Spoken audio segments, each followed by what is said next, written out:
ইন্না লিল্লাহি ওয়া ইন্না ইলাইহি রাজিউন। 7 বছরের ছোট্ট শিশু রামেশা দ্বিতীয় শ্রেণীর এক নিষ্পাপ শিশু। যে বয়সে একটা বাচ্চার হাতে থাকার কথা ছিল বই আর খেলনা, সেই বয়সেই তাকে পৃথিবীর সবচেয়ে ভয়ঙ্কর নিষ্ঠুরতার শিকার হতে হলো।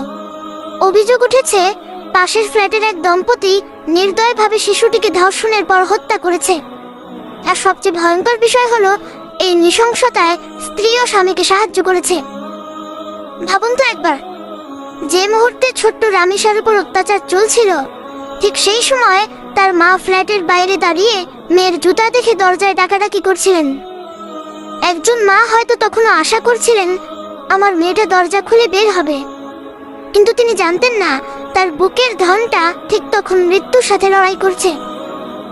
কিভাবে পারে মানুষ এতটা নিষ্ঠুর হতে?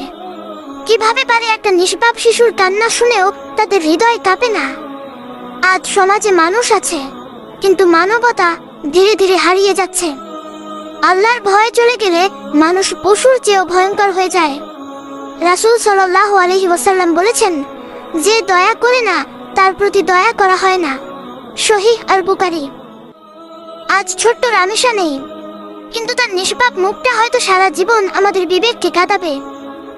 এই ঘটনা শুধু একটা পরিবারের না, পুরো সমাজের হৃদয় ভেঙে দিয়েছে।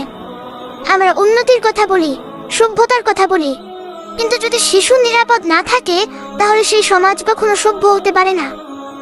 আমরা ছোট্ট রামেশার হত্যার সুষ্ঠু বিচার চাই, দোষীদের সর্বোচ্চ শাস্তি চাই, যাতে আর কোনো মা এভাবে নিজের সন্তানকে হারিয়ে না কাঁদে।